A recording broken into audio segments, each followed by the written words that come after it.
Hello everyone, welcome you all to India Scope. तो जैसे आप सभी जानते हैं कि इस्लामाबाद में यूएस और ईरान की जो पीस टॉक्स थी, जो शांति वार्ता थी, वो फेल हो चुकी हैं। तो अभी ये खबर आ रही है कि इस शांति वार्ता में, इस पीस टॉक में कोई समझौता नहीं हुआ है।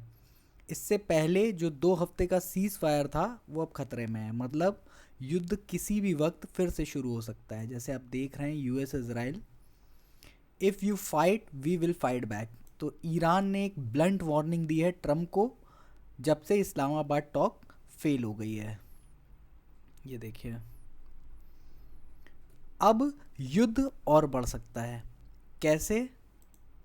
तो अमेरिका ने कहा है कि वो हॉर्मूज स्ट्रेट, जो कि एशिया के लिए जो ऑयल जाता है वहाँ का सबसे बड़ा रास्ता है, वो उसे ब्लॉक कर सकता है। और अगर ऐसा हुआ तो दुनिया में ऑयल के प्राइसेस बहुत ज़्यादा बढ़ जाएंगे।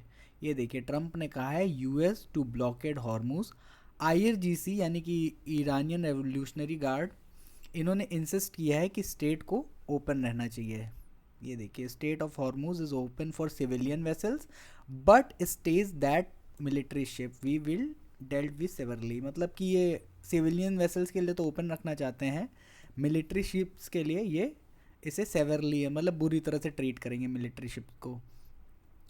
और इसराइल, देखिए इसराइल जो है वो इस सब में एक बड़ी पार्टी है। क्यों? क्योंकि जो वॉर थी वो मेनली थी इसराइल और ईरान के बीच में। यूएस ने तो इसराइल के हेल्प के पर्पज से इस वॉर को ज्वाइन करा था। तो इसराइल जो है वो इस वॉर को अभी ख़त्म करना नहीं चाहता है। इसराइल ने साफ कहा है कि हमारा हाथ ट्रिगर पर है, यानी हम कभी भी हमला फिर से शुरू कर सकते हैं। ये देखिए, नेतन्याहू जो कि कह रहे हैं war with Iran is not yet over. तो इन्होंने एक टेलीविज़न एड्रेस में बेंजामिन नेतन्याहू ने कहा है, ये placate critics at home who stay war failed to achieve its goals. मतलब ये जो वॉर थी अभी इसने अपने गोल्स को अचीव नहीं करा है। तो बेंजामिन नेतन्याहू का ही ये कहना है कि war with Iran is not at over. तो पीस टॉक जो है वो फेल होना एकदम जायज़ सी बात है। जब एक पार्टी, जो इसराइल एक बड़ी पार्टी है, जब वो ही नहीं चाहता है कि पीस टॉक चले, वो जब खुद ही कह रहा है कि अभी ये जो वॉर है ये एंड नहीं हुई है, तो ये वॉर क्यों ही एंड हो।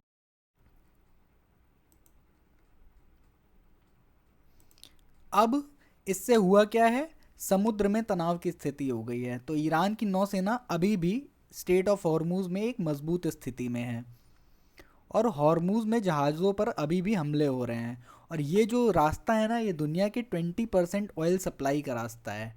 तो Iran threatens to attack US Navy ship entering Strait of Hormuz after first American vessel moved through channel।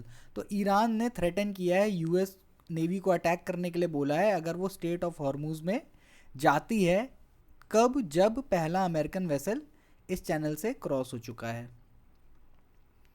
अब इसका क्या असर होगा? इसका असर होना है, पेट्रोल डीजल महंगा होगा, ग्लोबल इकोनॉमी पर इसका असर आएगा। और पेट्रोल डीजल महंगा होने से हर एक चीज़ का प्राइस बढ़ जाता है, क्योंकि हर एक कमोडिटी इनडायरेक्टली या डायरेक्टली ऑयल्स पर ही डिपेंड करती है। अभी भी इंडिया में भी ऑयल ही है जो कि एनर्जी का एक मेजर सोर्स है। अगर ऑयल महंगा होगा, डीजल महंगा होगा, पेट्रोल महंगा होगा, तो ट्रांसपोर्टेशन बढ़ेगा और पूरी तरह से महंगाई बढ़ जाएगी, इन्फ्लेशन बढ़ जाएगा।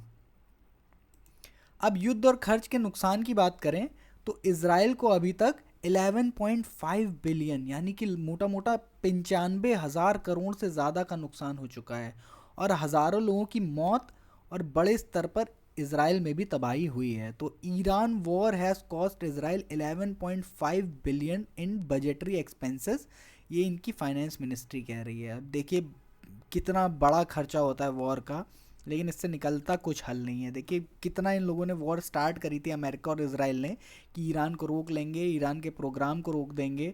काफ़ी कुछ इन्होंने अचीव भी किया है, लेकिन जो नुकसान हुआ है वो काफ़ी बड़ा है। अभी आप अगर ईरान के बारे में ही देखें तो तेहरान में ब्लैक रेन हो रही है, कितने सारे मासूम उसमें मारे जाएंगे, कितने सारे बच्चे हैं जिन्हें तरह तरह की बीमारियां हो जाएंगी। इसराइल का इतना अच्छा इंफ्रास्ट्रक्चर था, मिसाइल से टूट रहा है, फूट रहा है। दुनिया भर के लोग आ जाते हैं दिवाली पर ज्ञान देने के लिए कि आप पटाखे मत फोड़िए, पॉल्यूशन होता है, ये होता है, वो होता है। लेकिन अभी जो तेल का तेल जला दिया जा रहा है उससे किसका क्या फ़ायदा हो रहा है? अब अमेरिका के अंदर भी इस पे विवाद हो रहा है। मतलब अमेरिका में भी जो लॉ मेकर्स हैं उनमें स्प्लिट है पार्टी लाइंस को लेकर के, नेगोशिएशंस को लेकर के। ये देखिए, जब से ईरान वॉर पे जो टॉक्स थे वो फेल हुए हैं, इनके लॉ मेकर्स में भी एक स्प्लिट देखा जा रहा है।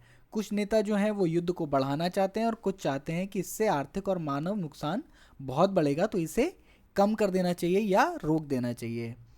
तो अगर कम शब्दों में बोलें तो अब तक क्या क्या हुआ है। फरवरी 2026 में अमेरिका और इजराइल ने मिलकर ईरान पर हमला किया। ईरान ने मिसाइल और ड्रोन से जवाब दिया। मिडिल ईस्ट में कई जगह युद्ध फैल गया। तो ये था हमारा वीडियो, जिससे हमें अभी ये पता चल रहा है कि युद्ध अभी ख़त्म नहीं हुआ है, बस रुका हुआ है और ये कभी भी फिर से शुरू हो सकता है। तो अगर आपको ये वीडियो हमारा पसंद आया तो इस वीडियो को लाइक करें, अपने फ्रेंड्स के साथ शेयर करें, और अगर हमारे कंटेंट आपको पसंद आ रहे हैं तो प्लीज़ हमारे चैनल इंडिया स्कोप को सब्सक्राइब करें। Thank you.